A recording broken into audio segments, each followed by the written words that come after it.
On the morning of Wednesday, the 7th of August 2013, the tide was low as a man with a metal detector was scouring the beach in Kent when he saw something unusual. Going closer, he saw to his horror it was a dead body. Detectives were later confirmed this man had been murdered as he had suffered 62 blows to his body, blunt force injuries, and it looked as though he'd been stamped on.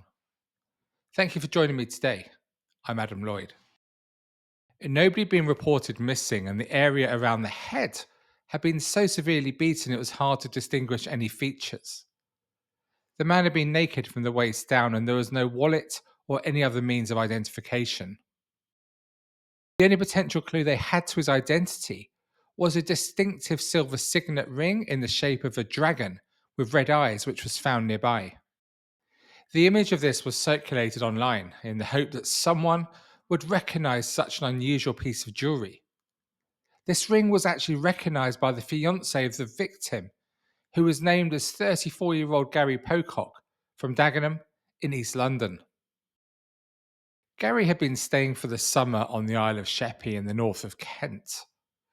During the holiday season, this place is bustling with many people owning chalets and caravans in the area, and some just coming down for a holiday as a one-off.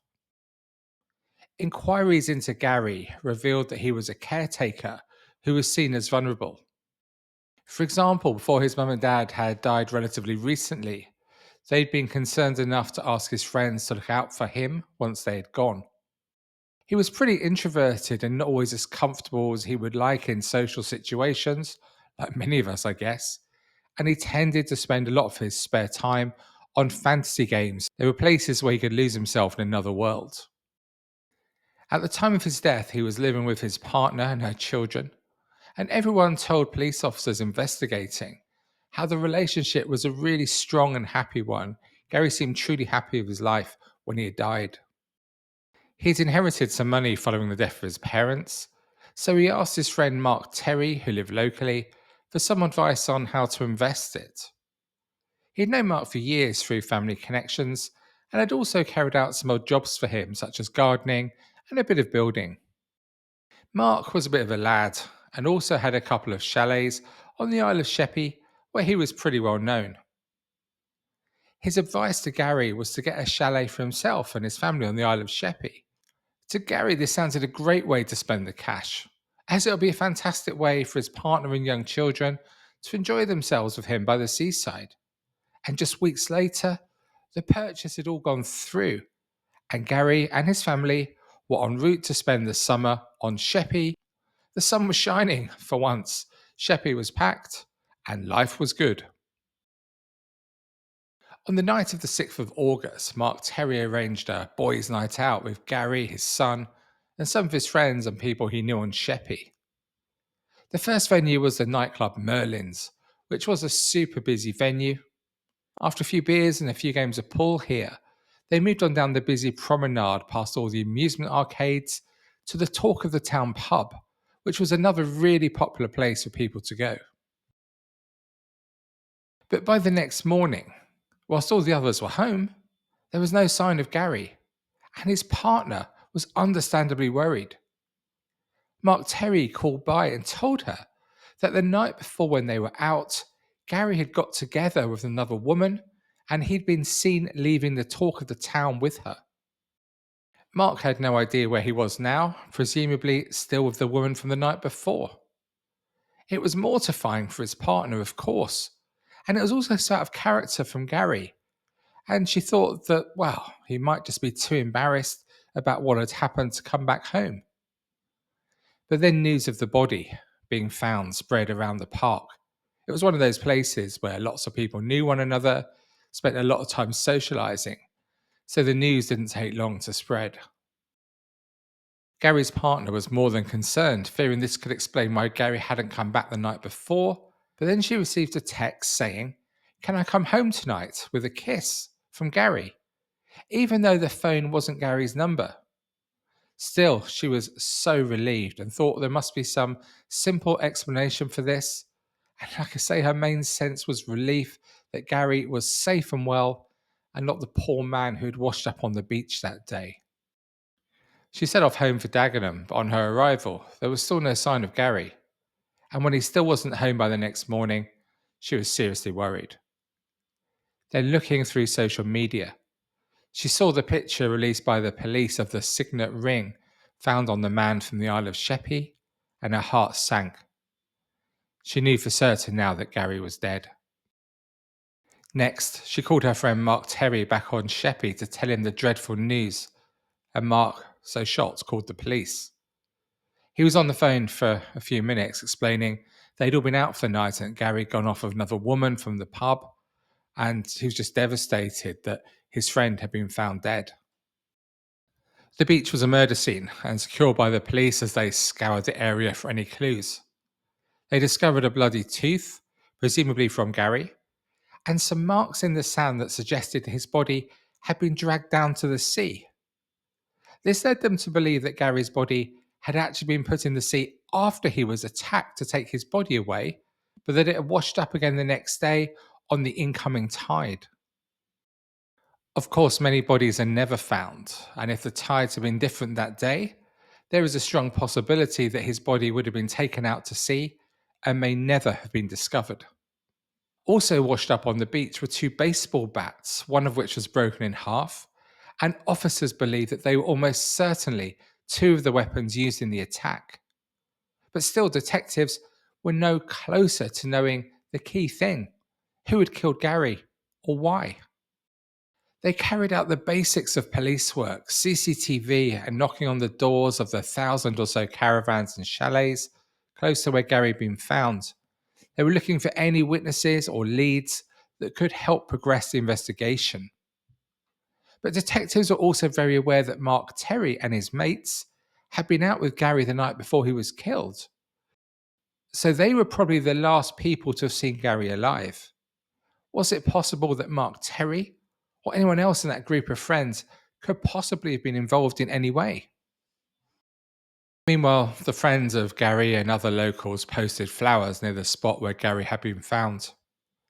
And Mark Terry and his son, 21-year-old Matthew Terry, who'd also been out of the group on the night of Gary's death, both spoke movingly to local TV cameras, talking about their utter shock, their sense of loss, and desire that whoever had done this to their friend Gary was caught quickly and brought to justice. Despite having been in the sea, forensics came back positively on the two baseball bats. They both contained the DNA of Gary, confirming they had been used in the attack that killed him. Under tape on one of the bats was a fingerprint, which was matched to a 19-year-old man from the Isle of Sheppey, James West. Analysis of CCTV from a number of sources showed that the group out that night was Gary, Mark Terry, his son, his friend from London, Christopher Bones, and a 15-year-old local man, Richie Zabrowski. And more CCTV from just after midnight showed the four main men walking from the pub onto the beach. That was Gary, Mark Terry, Christopher Bones, and Richie Zabrowski. But 40 minutes later, only three of the group were captured on CCTV. There was no Gary. Now, they had told police that Gary had met a girl in the talk of the town pub, but it was quite clear from the CCTV that the four men had left that pub together to go to the beach. There was no girl. A week later, the five men in the group were arrested, and each one was interviewed separately. Detectives knew for certain the story they told was a lie. They had DNA from James West, which linked him to one of the baseball bats used to hit Gary. And now it was time to see how they behaved under pressure and whether any of them would crack and tell the truth about what had really happened on that dreadful evening. All denied having any knowledge of what had happened to Gary and stuck to the story about him having left talk of the town with another woman who couldn't be traced. So the police needed more evidence from some of the other leads, one of which was the text sent apparently from Gary to his partner from another phone number the morning after the night out. This phone was traced back to a man in the Dagenham area who said he'd been approached at a bus stop by a youngish man, saying he'd argued with his girlfriend and needed to borrow his phone to send a text. The man was happy to allow him to do this. And buses carry CCTV in London, and detectives identified over 50 buses that had passed the bus stop where the text had been sent in the hour or so around that time. From this evidence, they were able to find that the youngish man who'd got out of a car to ask to borrow the phone, this car belonged to Matthew Terry. Now, this was a massive step forward in the investigation, as it meant the five men were going to have some serious problems trying to talk their way out of this. And finally, as often happens, on the fourth round of interviews, one of the men cracked. Zabrowski told how he was there when Gary was attacked by the group, but he said he felt he had to be due to the influence of Mark Terry. This was a key moment as detectives now had enough evidence to charge all five men with murder under the law of joint enterprise, which, as you're probably aware, means that you are seen as guilty for someone else's death because you were part of the situation that could have encouraged the incident or were part of it without trying to stop it from happening. The trial took place the following year at Maidstone Crown Court, and all five men pleaded not guilty to the murder of Gary Pocock.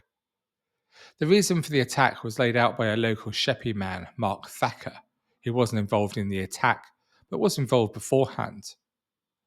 Thacker told how there had been rumours that Gary had acted inappropriately with an underage girl. These rumours were not in any way substantiated, I should point out. Thacker claimed that Mark Terry had brought the group together to discuss these rumours and said that Gary needed to be beaten up, warned off, and sent back to London. Thacker said, "He didn't say nothing about killing him. Whoever done this has gone OTT.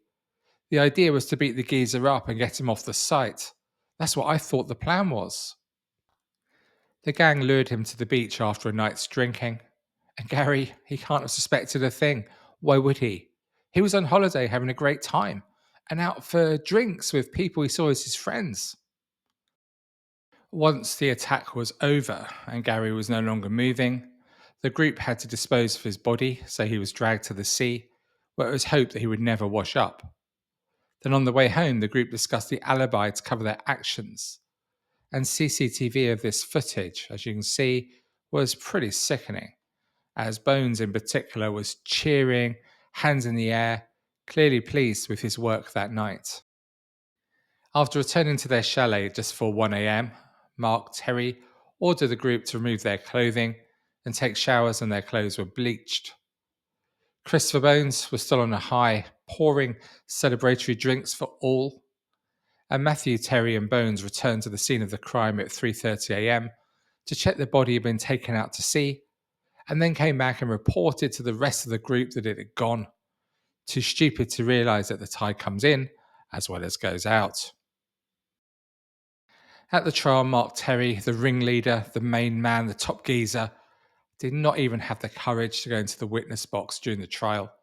He reserved his bravery for a 5-1 fight against a defenceless man on a beach.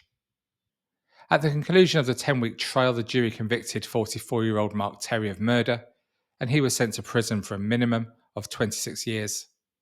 His son, 21-year-old Matthew Terry, was also convicted of murder and sent away for 19 years. 21-year-old Christopher Bones was also found guilty of murder and sent to jail for 18 years. And Richie Zabrowski, the youngest of the group, was convicted of murder and got 13 years behind bars. 19-year-old Jamie West was found guilty of manslaughter, for which he was told he would spend 7 years in prison. And finally, Mark Terry's wife, Lisa, admitted perverting the course of justice by telling a witness not to inform police that some of the men had showered following the violence. As they were taken down, none showed any emotion, except for Zabrowski, who waved to the public gallery. When you hear more about Mark Terry, you appreciate that he was someone that people looked up to, especially the younger people in Sheppey and near his home in Barking. He seemed to get respect. But in this case, surely because of his age and his influence in the group, he should have been the person to stop the attack progressing, but instead, he seemed to wind up his much younger companions on the night out. I think the CCTV of Christopher Bones punching the air in celebration after the murder is about as sickening as it gets. He wasn't a thick man. Rather than wondering what the hell he's just done, he seems high on the exuberation of the evening's events. He, like the others, will have plenty of time in a cell to reflect on his actions. Our closing thoughts today, of course, go out to Gary's family, friends, and his partner. She's lost not just a partner, but a loving father to her children. Had enough to experience Gary's death, but with the extra pain caused by Terry saying he'd gone off with another woman, then the fake text claiming he was alive, and then sitting through a 10-week trial, hearing every minuscule detail of events, it must have been so terrible for her. And how can she ever get over the fact that the ringleader was Mark Terry, probably the closest person to her best friend that Gary Pocock had ever had? Until next time, cheerio for now.